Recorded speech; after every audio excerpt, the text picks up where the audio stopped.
Le sommaire de ce magazine au Club du Sport pour commencer du football. Agde recevait Monaco. En rugby, Narbonne, au Parc des Sports et de l'Amitié, avait la réception de Dax. Et pour terminer, on reste à Narbonne. Les Centurions de Narbonne recevaient l'équipe de Chaumont. Bonjour à toutes, bonjour à tous, bienvenue au club. Juste avant, je vous le disais, la dinde au marron et puis les huîtres et le foie gras, on en salive d'avance. Eh bien, on va quand même parler un petit peu de sport. C'est vrai qu'à la fin de la semaine, c'est Noël, mais c'était également Noël sur les terrains. Ce week-end, on va commencer par le football avant de vous montrer le résumé de Agde face à Monaco. Voici tout de suite les panneaux de Ligue 1.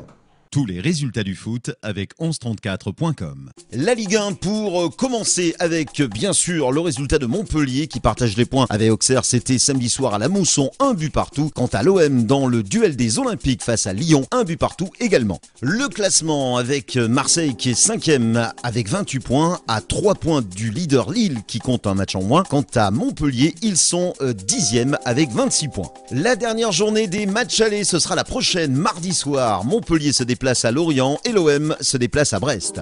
La Ligue 1 qui sera de repos mercredi soir et qui reprendra le chemin du championnat de France le 16 janvier. Avant, il y aura bien sûr la Coupe de France. On va parler de CFA après sa défaite en Coupe de France il y a de cela une semaine.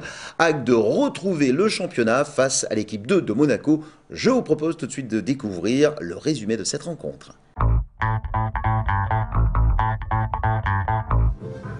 Match de gala du côté du Stade des 7 Fonts en Agde puisque les Agatois reçoivent l'équipe 2 de Monaco. L'occasion pour cette équipe d'Agde dans cette 15e journée de prendre les 3 points sur son terrain. Une équipe agatoise qui va d'entrée de jeu presser très haut cette équipe monégasque.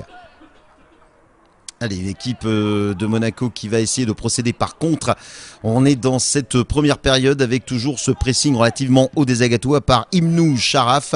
Un ballon dégagé qui va être récupéré par le capitaine agatois Sébastien Gervais qui va voir sur ce côté droit le bon appel de balle de Ibnou Charaf. Ibnou Charaf qui va lever la tête, qui va centrer au deuxième poteau pour Aspantino. Non, la balle reprise ici de Boris Massaré qui ouvre le score pour les Agatois. 1-0 avec un très beau mouvement. Regardez ce bon centre d'Ibnou Charaf et cette belle reprise à ras de terre, ras du poteau. Il trompe le gardien Franck Yostis, Boris Massaré. Et attention à la réaction monégasque qui s'est fait sentir une bonne claquette du portier agatois Hendrik Rivière. Allez, un coup franc pour cette équipe de Monaco. Attention à cette tête lobée en pleine lucarne. Hendrik Rivière, le portier agatois qui n'y peut absolument rien. Et ça fait un but partout, on va dire peut-être un petit peu contre le cours de jeu. Mais attention, cette équipe de Monaco qui va de mieux en mieux, mais une très bonne récupération du côté des Agatois avec Florian Raspantino, l'avant-centre d'Agde qui va essayer de faire la différence et qui va essayer de frapper. Il frappe qui va frôler le montant droit du portier monégasque Franck Lotis.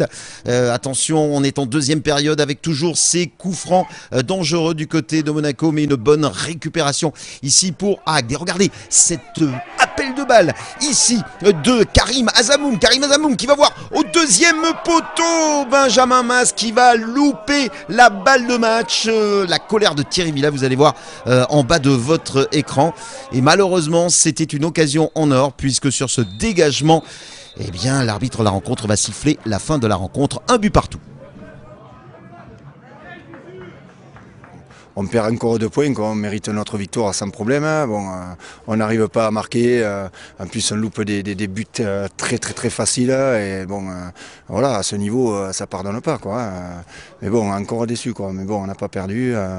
C'est déjà pas mal. On a enrayé un peu la spirale de la défaite, les 2 défaites qu'on a fait en Coupe de France et puis contre Tarbes. Bon, là, on fait un nul, mais bon, il s'en tire bien, quoi.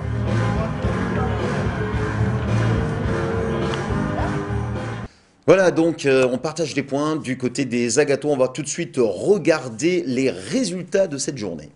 La 15e journée de CFA avec Agde qui fait du surplace face à Monaco, un but partout, vous venez de voir les images. Quant à Béziers, ils se sont inclinés depuis l'arrivée de Stéphane Crusset, c'est la première défaite en championnat. Béziers qui s'incline à Marignane sur le score de 2-1.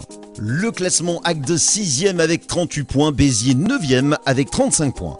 La reprise du championnat, ce sera le 15 janvier pour l'AS Béziers Football qui recevra l'équipe de Pau. Quant à Agde, il se déplace du côté d'Ajaccio.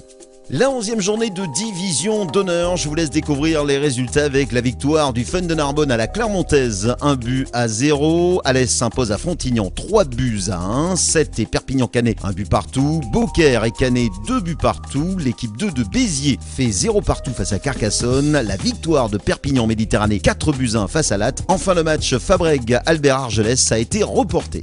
La 12e journée de division d'honneur aura lieu au mois de janvier, le dimanche 16 janvier. Je vous laisse découvrir les futures rencontres.